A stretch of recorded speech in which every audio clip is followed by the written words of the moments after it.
I bet you have questions about marriage. We actually always get live questions on TikTok, so we're going to go through some of those right now, and I bet you have these same questions. Let's jump into it. I'm Joe. I'm Chrissy, and welcome to The Married Life. I do want to answer a couple questions that you guys have. I don't know if this is necessarily, well, it is kind of a question, but I want to reassure you. Yummy Alfredo sauce is who this is. It says, my wife has cheated on me 17 times. What do I do?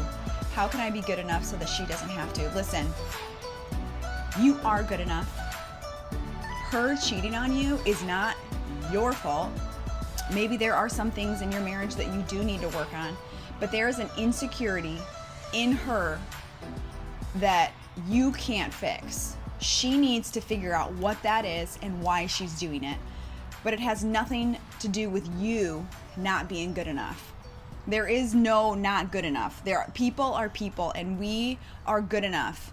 And so that has nothing to do with you. It has to do with self-deficiencies in her own self that she needs to get help on. And so, if I could speak to that too, I have a friend, and his wife did this to him multiple times. And it comes out that, she literally has an issue when it comes to sex addiction. And that's what it came down to. And so I would even say for you and your spouse, like we've said it on here plenty of times, like getting help, as much help as you can get, counseling, pastoring, having the conversations. Obviously you love her and you still want to work on it, because after 17 times cheating, You're people would, yeah, exactly. But there does need to be like, okay, you're willing to work on it. What are those next steps? But I would say what you're doing is amazing, because forgiveness isn't a feeling, it's a choice. And you are choosing to forgive her daily. So that's amazing. Mm-hmm. Somebody asked, why does my wife argue with everything? So that's a hard statement, because I bet she doesn't argue with everything. What we tend to do is we tend to invent a scoreboard in our mind where we're putting them at 4 and us at 10. Like I never argue. I'm blank, blank, blank. But again, it goes back to the criticism versus you saying, okay, I'm going to compliment her. What is she doing right? Like I bet if you thought about it right now, you could actually think about a number of things that she is doing right. And so I'm not sure if oh no, you said wife. I would say actually take time today and write down everything she does right, instead of you actually thinking that that she just does the negative. yeah, I think if you're saying she argues about a lot of things, it sounds like you guys are not on the same page with whatever these issues are, and I'm guessing that they're major issues. What I would suggest to you is, when it's not an issue, when you guys aren't in the heat of something, say, hey, I would love to sit down maybe this weekend and take some time and say, can we talk about these things? Can we get on the same page? I'm going to use money for an example. Maybe you guys fight about money all the time. Let's create a budget. And even though a budget in and of itself is not going to fix money problems, because Joe's talked about it all the time, Tom Brady and Giselle. Yeah. Money doesn't fix your problems, but getting on the same page with certain issues within your marriage before they become an issue, that's where you solve the problem. You don't solve it in the heat of the moment. You get ahead of it, come to a decision, whether it's your kids, whether it's jobs, whether it's money, whatever the case may be, whether it's your schedule, you get in front of it, make a decision, so when it does get tight, you already know, no, we've already discussed this. We don't have to argue about it. And so that's more like a practical thing of what you can do. My son, of what you can do. So somebody said, how do I bring back my husband? We're in the middle of a divorce. What I, again, appreciate just about you saying that is that you don't want to go through with the divorce, because, Jimmy Evans, who we love, Jimmy and Karen Evans, they have an amazing marriage ministry.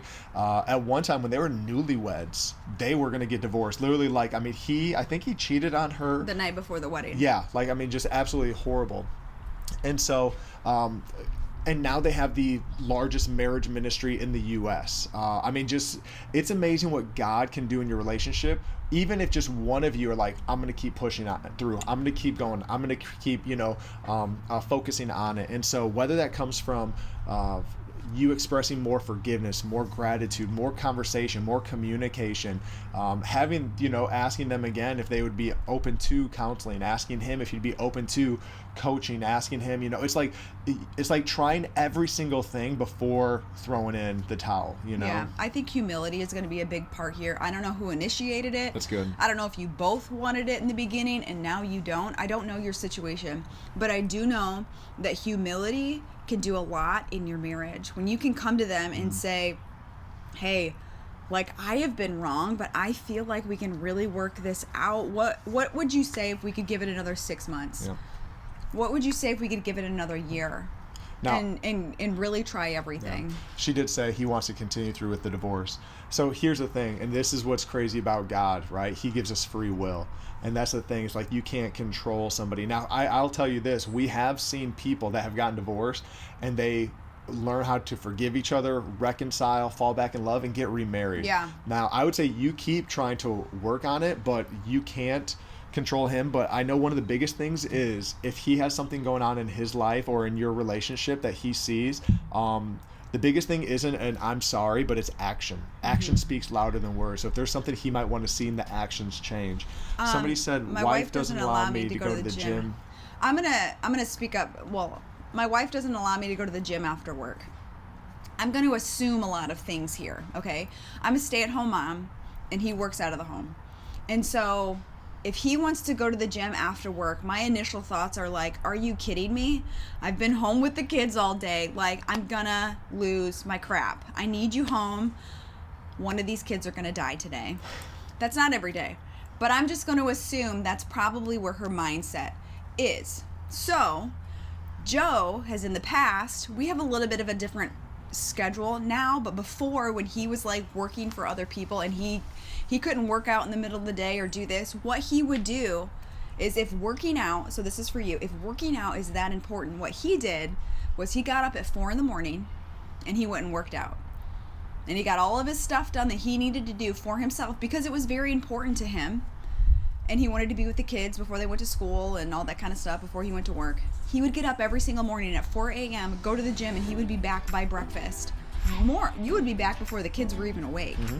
And so that might be a conversation with her, and I just want you to say, okay, I do want to have empathy for my wife. Maybe that's not the case. Maybe she doesn't care about you being home at a certain time. Maybe it's something different. But I would ask the why behind it and then say, if this is important to me enough to work out, which it should be, you should prioritize your health, you're going to sacrifice something like sleep to get it done. Yep. So that's it. Because it's recognizing also your spouse and their needs. Like Chrissy has needs. Even something, so guys, here's something I do, right? Well, again, it was more used to do when our work schedule looked different. But when I'd come home, I'd ask Chrissy, I could actually tell if she needed time away or if she was good. How? You could just see it all over you. You could just see it all over you. You could hear it before you... Could hear it, yeah. From outside the house, I could see the hair. I could see the bloodshot eyes. And so I just take the kids to a park. I take them shopping. I take them somewhere. Just get them away from Chrissy. Because just like I just need 45 minutes in the gym, a 20-minute power nap, whatever, Chrissy just needs a little bit of time to herself too. And so you just recognizing what your spouse's needs are and giving them a little bit of time too. Yeah, he said that's true. We have 2 kids and a stay-at-home wife, mom. Yeah, I feel it. Yep. I felt it. Hey, we're gonna do one more question and we're gonna jump off of here. Yeah.